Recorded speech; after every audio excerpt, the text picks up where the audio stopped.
All right. Welcome, everyone, to the Ultra High Net Worth Clients Podcast. I'm your host, Chris Broadhead. We started this podcast as a way to create a central resource of the best financial advisor practice growing tips shared by the most outstanding advisors in the industry, of which our guest today is definitely one. These outstanding financial advisors agree to be on the show and provide a ton of value for free, all in the hopes that our audience might learn from their words. My father was a financial advisor, and financial advisors are the main clients we serve. So, my marketing agency's mission is to help every financial advisor grow their business in an effort to help the world become more financially secure. Today, we have the rare pleasure of talking with an incredible financial advisor, Paul Carroll. Paul, can you introduce yourself and tell us a little bit about you? Chris, thanks for letting me be on your show. I really appreciate it. It's quite the honor. I can start from the beginning. Would you like me to start from the beginning? Absolutely. Let's, start at the beginning. Don't spare a Well, detail. well, I believe right now you're visiting Barcelona, Spain. I actually was born in Dublin, Ireland. I back in the Pleistocene era, and then a few years after that, my parents moved to London, then Manchester, England. And I actually came to the United States in the fall of 1979. I showed up with $200 and a toothbrush, and I had no idea what I was doing. Before long, I fell flat on my face and discovered the Air Force was quite willing to give me a bed and a bunk in exchange for 4 years and 4 months. And so I enlisted in the Air Force, became an aircraft electrician, and used that as an opportunity to go to school full time. I graduated about the same time as the end of my tour of duty from the University of Maryland with a degree in business management. Graduated 4.0, summa cum laude, not because I'm a wizard, but because I realized shortly thereafter that I did not want to stay in the military. And that's probably true for most entrepreneurs like myself. Well, when I got out, I really didn't know what I was doing. So I did what you do when you don't know what you're doing. I went to grad school. Texas A&M offered a deal I could not refuse. They were very, very generous, very encouraging. I went to A&M, got my master's in finance, and never looked back. When I got out of A&M, after a couple of little jobs, I ended up at Smith Barney. Now, you may or may not remember that Smith Barney, they made money the old-fashioned way. I like to joke they stole it, but some people don't like that line. But Smith Barney was a good experience for me in terms of it was really just a high-class dialing for dollars operation. I mean, they weren't crooks, but it, I didn't want to be a dialing for dollars type person. I was very disillusioned. Probably if I'd had a mentor, I would have stuck around, which is why mentorship is so important to me in my practice Mm, today. I don't want to lose the young talent because nobody painted the picture for them. So, because I was a little disillusioned, a good friend of mine said, "Hey, let's learn how to fly. That can't be too hard." We already knew the systems. Famous last words. 7 jobs and 7,000 hours later, I discovered that I was in the middle of the worst hiring slump in the entire industry. And it took that long before I got a job at Continental Airlines. Continental Airlines was a great opportunity. I was rising through the ranks. Life was good till September 11th struck. And when that happened, of course, not only did it blow a hole in the heart of America, but it blew a hole in the side of my career and the airline. I was mm, actually based up in New York when that happened. Um, Shortly after that, they involuntarily moved me down to Houston on my dime. And then about 2 months after that, they threw the towel in, sent me a furlough notice. And that led me to decide I've given enough for this career. This is a lottery business. The airline business is very much a seniority driven lottery business. I need to start my own business. I actually looked around for a couple, 3 years trying to figure out what was the best fit. And I didn't actually think of this first because my experience at Smith Barney led me to believe maybe that's not a good fit for me. But a good friend pointed out the obvious, which I hate to say, and that is, Paul, you've always got the airlines to go back to. Just do it the way you want to do it. See if it works. And that's what I did. I wanted to develop a model that was consultative, working with a team of experts, help my clients not only protect their wealth, but mitigate their taxes, take care of their heirs, protect their assets from being unjustly taken, and maximize the impact of charitable planning if that's important to them. It was not an overnight success, but we kept working at it, kept pushing, kept twisting the dials as an entrepreneur. And then suddenly things really took off. And so I'm the rare advisor who actually started his business with 0 clients. And we've moved up. We're a little over 750 million, 250 households, and shooting for 1 billion in the next 3 years. It's been a great success. It's been my source of joy. I get enormous joy from watching developing a team from scratch, watching these people grow. And of course, my clients, most of them have become very good friends. And what better life is there than to enjoy the people you work with, love the people you work for, and enjoy showing up at work every day? Mhm. Yeah, that's beautiful. That's a beautiful story. Um, I love it. So I know it seems like there's some overlap here. Were you building the business and still uh flying planes? Yeah, that's actually very good. I was first about the furlough.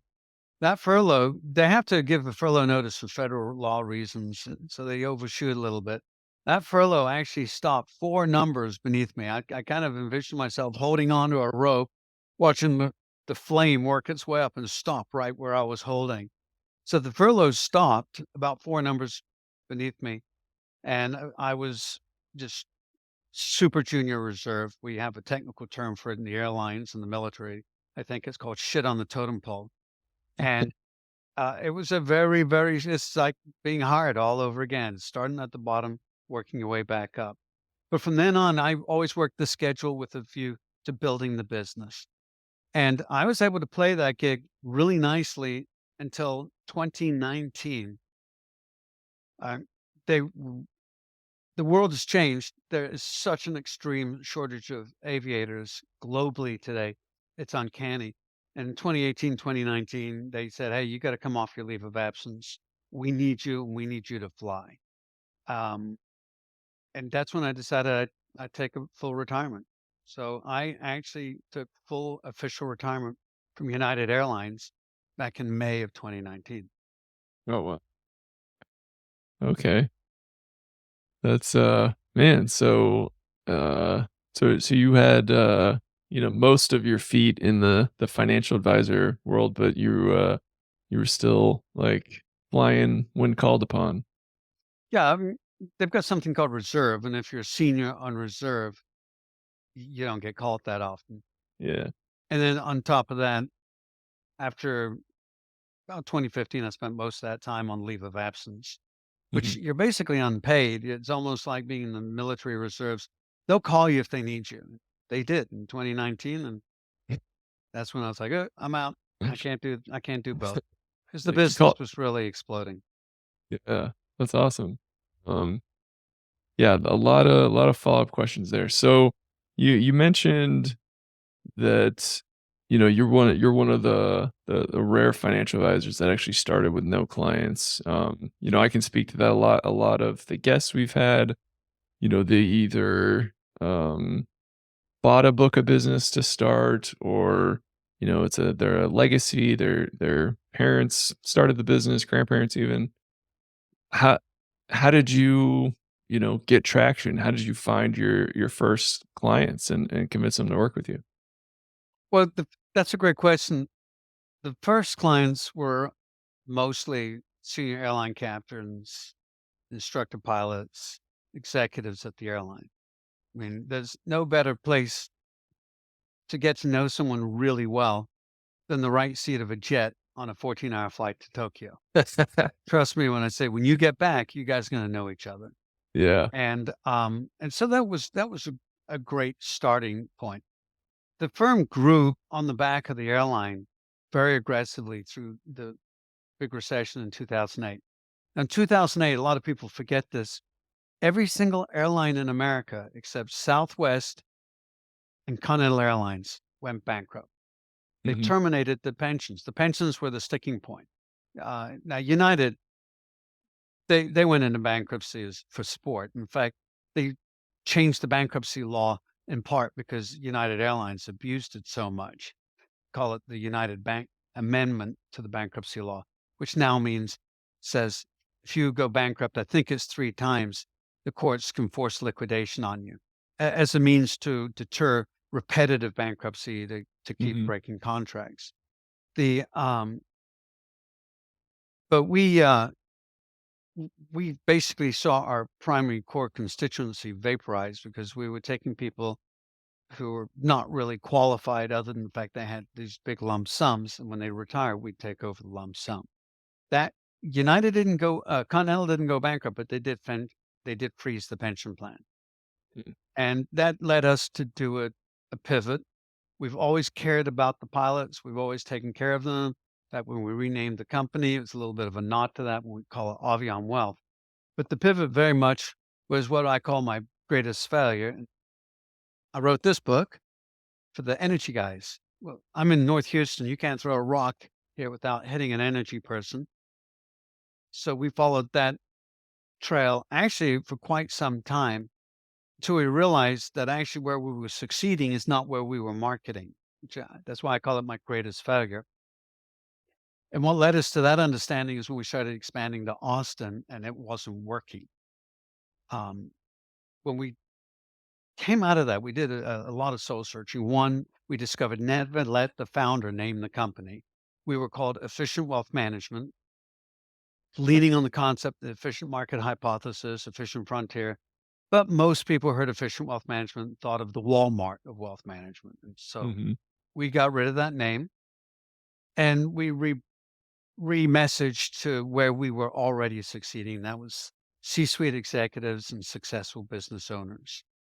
And it's ironic. You can just keep peddling and marketing, doing all the right things with the wrong target market, and you will still do well. We did even better when we got the targeting right. That's great. So you built the business off of people you understood and had kinda direct access to.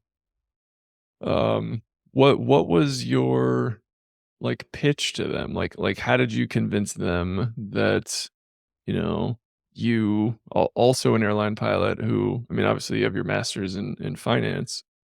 How did you convince them that, "Hey, like, I'm gonna switch careers soon, and, I think I can help you with, Well, that's a managing great wealth." question. In this industry, what people want more than anything is credibility and confidence.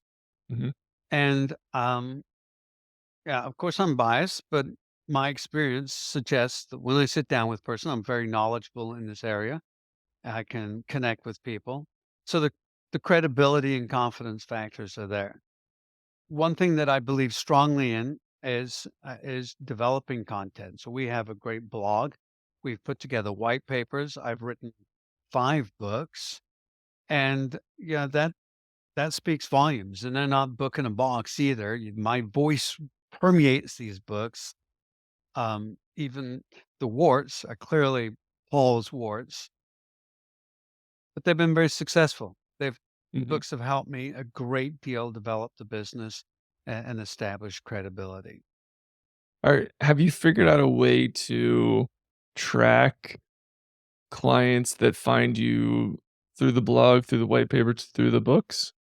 So, that's a great question. And the short answer is no. The next best answer is we're trying. Mhm, And, um, and the third answer is the volume in a business like ours, it does not lend itself to statistical analysis.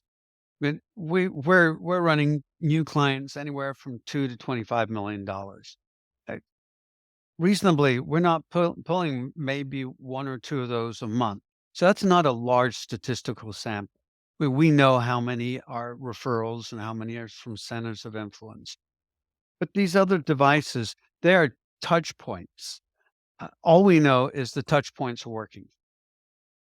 mhm. And without a doubt, the book has been able to open doors and create venues for conversations that facilitate what we're doing and enhance the business. In fact, my latest book, Tips and Traps: Selling Your Business While Maximizing Your Wealth. This this, like all my books, came out of experiences with clients. And we found so many clients who sold their business really tripping on the experience or not being psychologically ready. went out and read a number of books on the topic, and they're all written by business brokers or academics. The business broker books read simplistically, hire me. The ones by the academics really don't get into the emotional side of the conversation.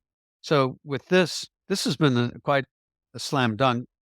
Yeah, my primary target isn't just the business owners, but the attorneys and CPAs that support those business owners.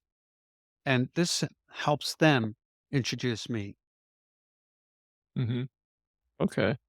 So that was a good way to get the attention and goodwill of the centers of influence then.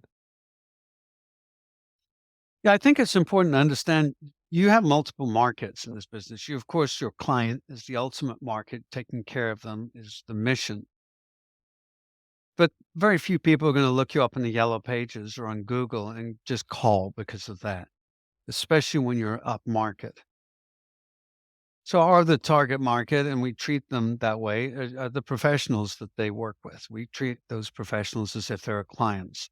When tax time comes, we want to be the most convenient, most organized, and easiest wealth manager that they work with for all of their clients. We want those professionals to have the same world-class experience our clients do, and they quite accurately extrapolate, "Okay, if this is good for me, this is gonna be great for the client." Hmm. How do you ensure that the experience these centers of influence have with you are as easy as and frictionless as possible? Well, for that's a good question. The CPA is a great example. We actually shut the business down from client interviews for 2 full months a year, April and December.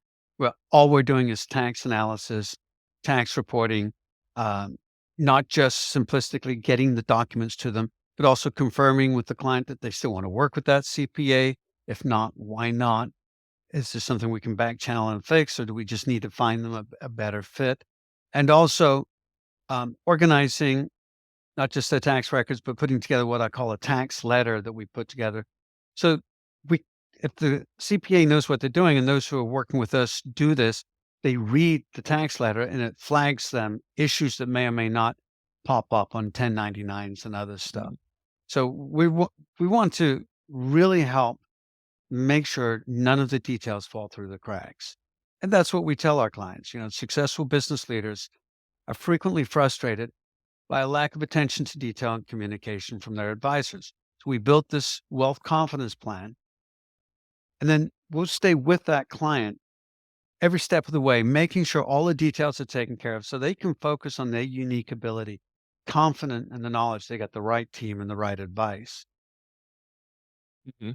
Okay, that makes sense. So, previously you mentioned that, you were marketing towards a specific group and then you realized that the marketing was still working, but it was a different group. Um, how did you realize that your marketing needed to be retooled and Oh, great question. Great question. Of course, so one of my basic um, precepts is sales activity leads to sales success. So if you do anything, it's going to work, even if it doesn't work the way you expected it to. When we were building out Austin, we were really running into a brick wall in terms of attracting new business. And what we determined is Austin, there were a couple things going on. This was about 5, 7 years ago now. Yeah, 5 to 7 years ago. First, Austin is a tech city made up of engineers. Second, more so then than now, but still somewhat true, it's not a C suite city. Downtown Houston, Chicago, LA, San Francisco, Denver, we got clients in all those cities. The executives at large companies, the C-suite executives.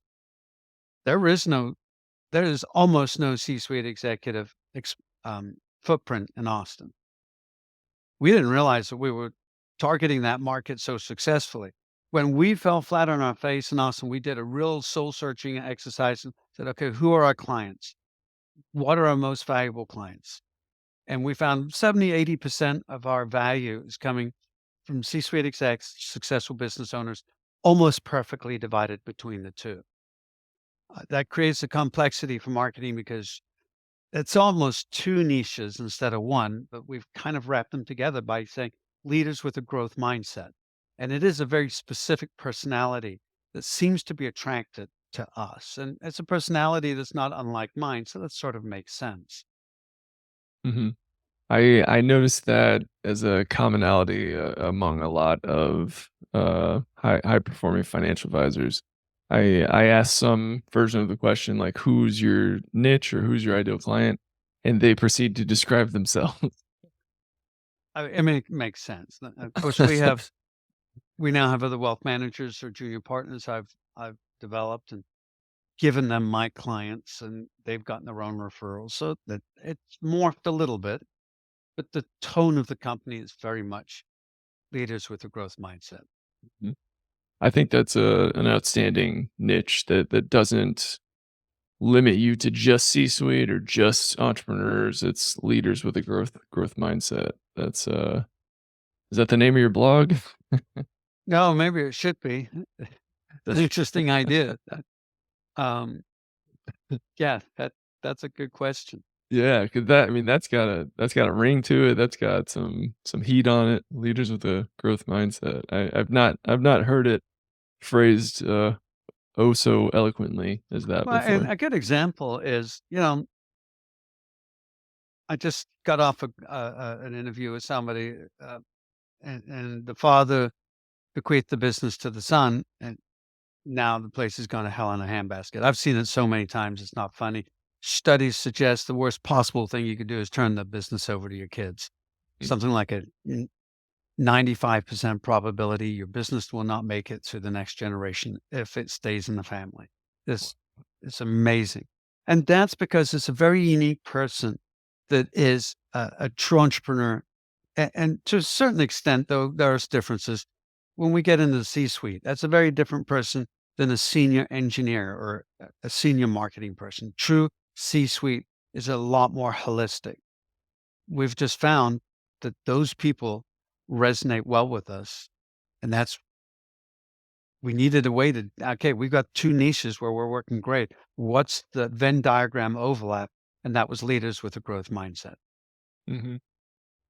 Yeah, and, to to just touch on your point there, it seems that just universally hard times create strong folks who create good times, easy times, which creates soft folks, and you could easily see that in the, parent, offspring situation, so, it makes sense why probably around 95% of those don't, pan out as, Yeah, it's interesting. They got you a hope. saying, shirt sleeves to shirt sleeves in three generations. In Japan, like it's rice paddy to rice paddy in three generations. So Mm, this is not new, and this is not unique to our country. mhm, But to be a successful entrepreneur, to be an entrepreneur puts you in the top 4% of the population. To be a successful entrepreneur, where you have significant positive cash flow and a successful business that's thriving, actually puts you in less than 1%. Now, assuming there is some commonality, the odds are probably improved for your offspring, but for those odds to be much more than 5% does defy belief. And when you look at it from that perspective, you start going, okay, I get it. Get yourself mhm, a professional team, set up the next generation so they get the checks, not the business. And there's always mhm, exceptions. One of the biggest challenges we talk about in the book, though, is parents with uh, children that are challenged, for want of a better term, in any way, tend to find them a home in their business and overpay them, over promote them. That also is toxic for a business. mhm. So, I'm sure certain clients, come to you for advice, you've had, uh, a number of similar clients to them, business owners who are looking at the precipice of retirement. Maybe they have a son or daughter, who they're considering giving the business to.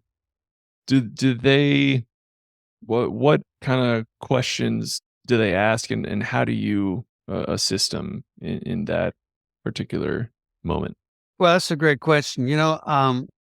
Because of what I've done and what I've built, and I've had a couple other small companies, it's great because I can talk in their language. I'm a member of entrepreneur organization, which is rather hard to get Great, into. great org. I've been Yeah. through Vistage and some of these others. So though I'm not a business coach, I know enough to share experiences and or direct to resources that can really help people solve their problems. And I as a quarterback, I feel my job isn't to try to be everything to everyone, but once I hit that limit of knowledge, at least be able to go, okay, now for the next level, John, I need to introduce you to Joe over here. He's a attraction implementer. He's great at what he does.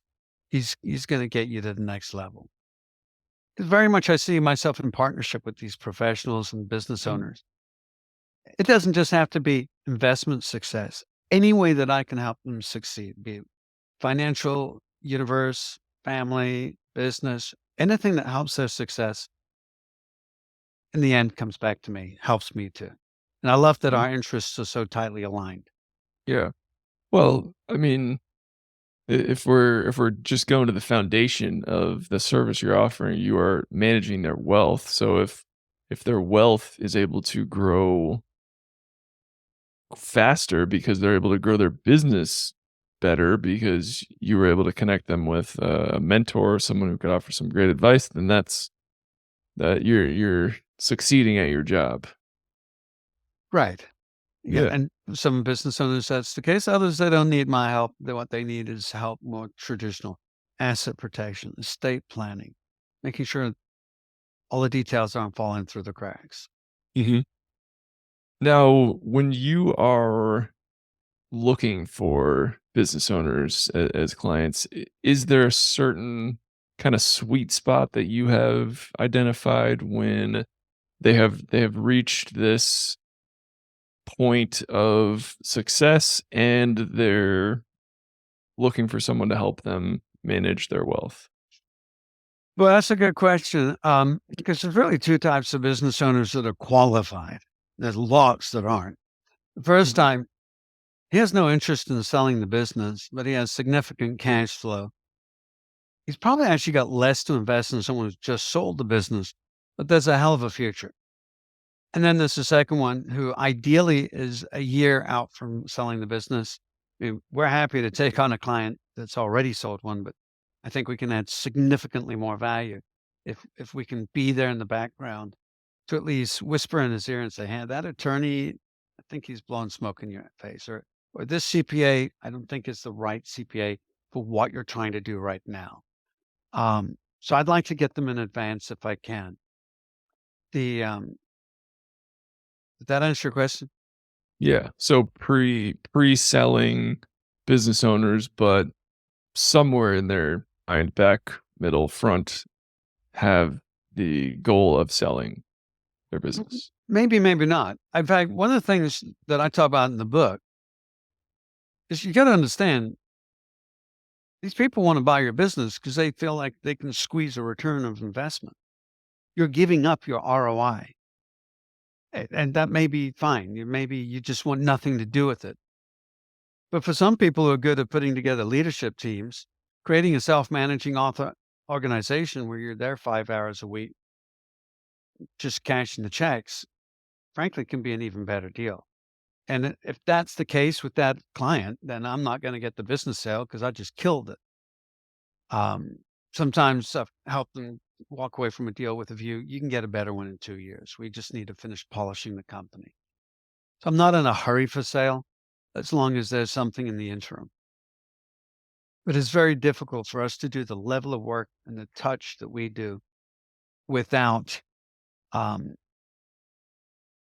without a certain level of assets to cover the freight.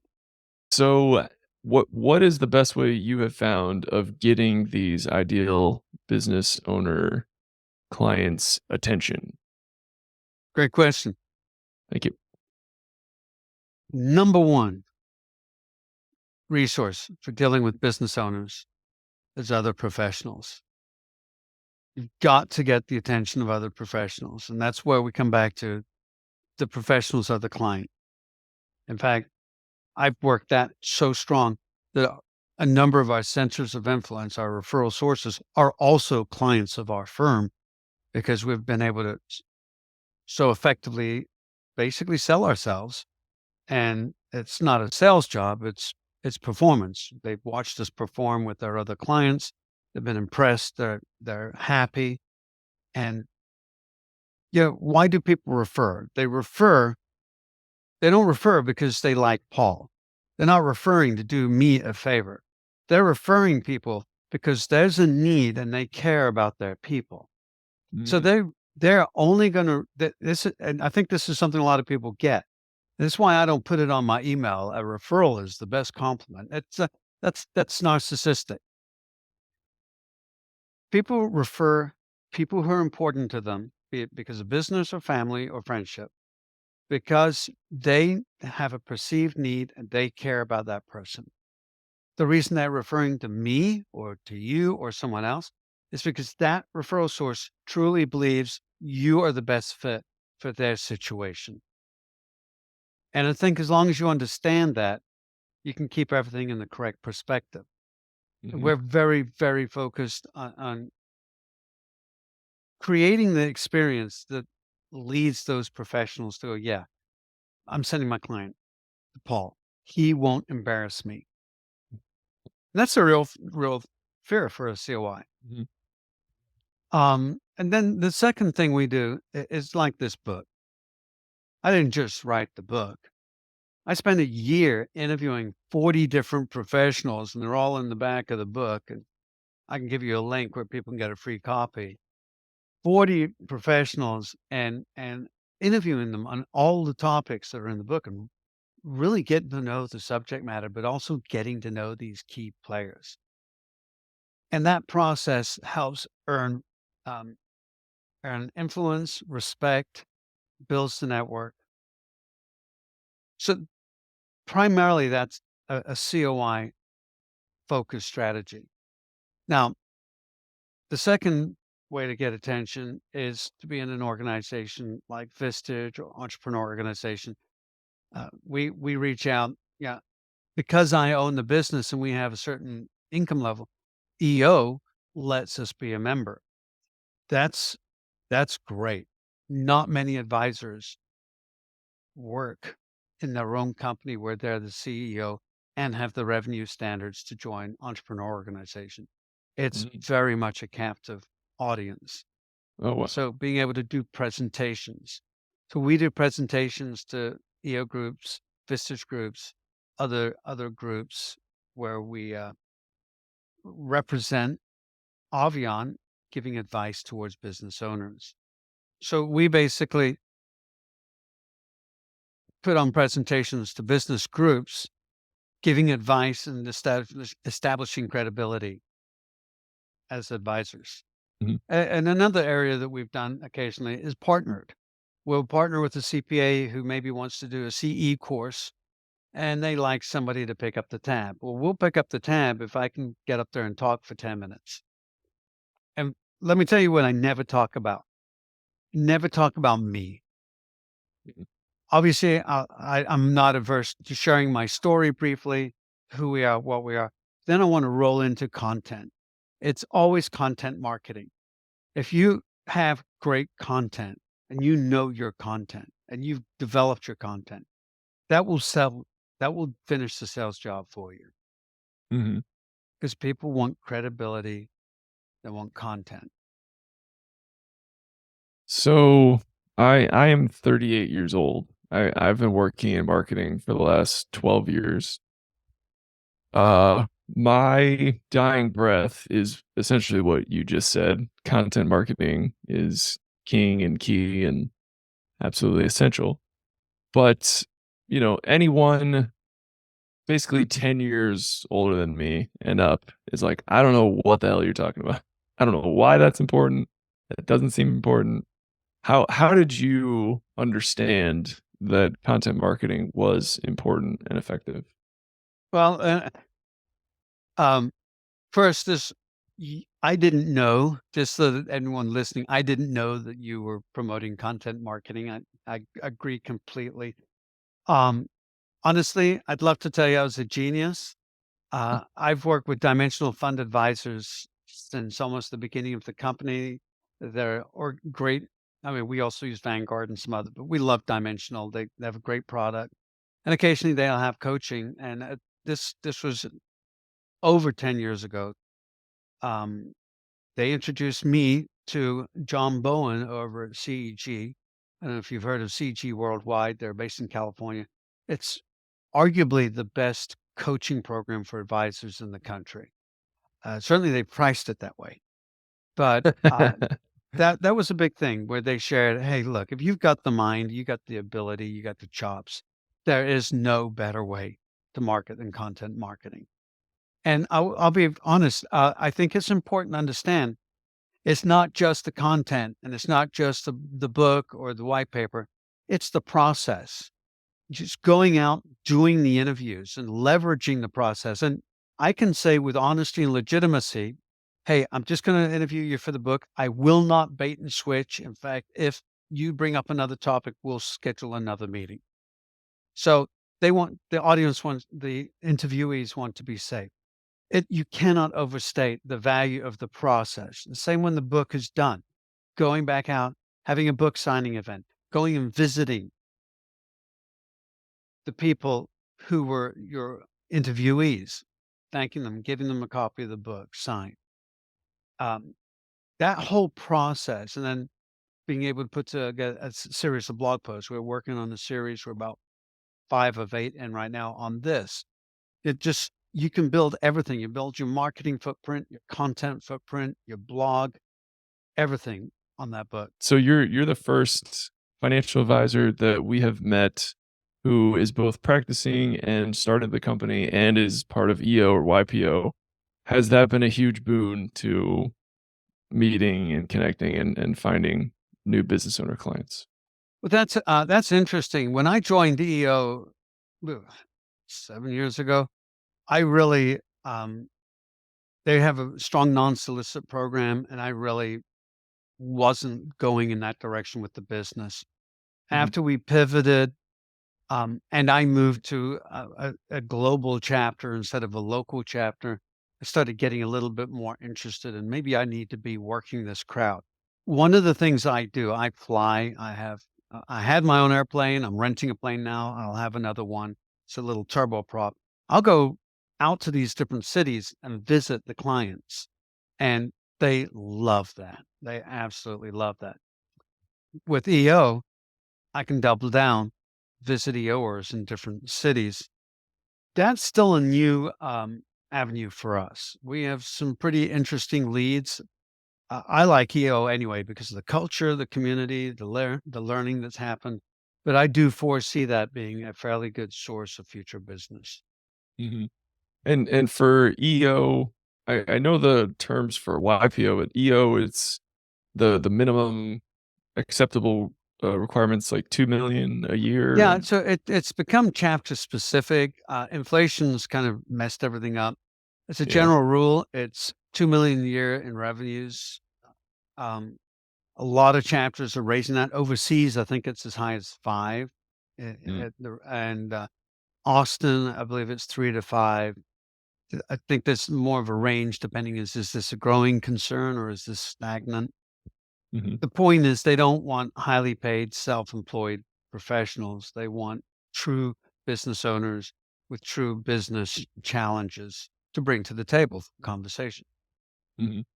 We Awesome. have the revenues plus, and we have 17 people here, so we've got the business challenges to talk about. That's awesome. And I mean, it sounds like that was just beneficial and a value add on so many levels. Just, you're surrounded by like-minded folks. They could you become friends, they could connect you with their friends who are also business owners. That just sounds like a massive, win-win there. Yeah, that's working.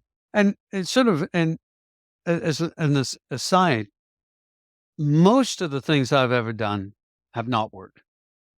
Yeah, I don't think I've ever had a client. pop out of a gala or any of these Mhm. local community events. I mean, I only go to one or two anymore because to me it's just fun, a way to give back to community and a way to connect with people I haven't met in a year. Mhm. But very little works in this business. You can save yourself a lot of time and money not doing a lot of stuff. Amen to that. Um, awesome. Well, I have taken us way past the time you agreed to, so I thank you immensely for staying long. Um, my final question for you is an open-ended question. You can take in any direction that you like. And the question is, what are you working towards? Oh, global domination. Amen, sir. And Chris, yeah, thank you so good. much for your time and very much I wish you the best of success.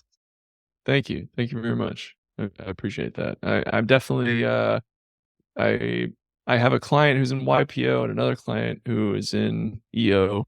So that's I'll be 40, I think, before I have enough money to join YPO. But EO is still on my radar. So you've lit poured some gas on that fire for me. So Good, thank you, sir. good.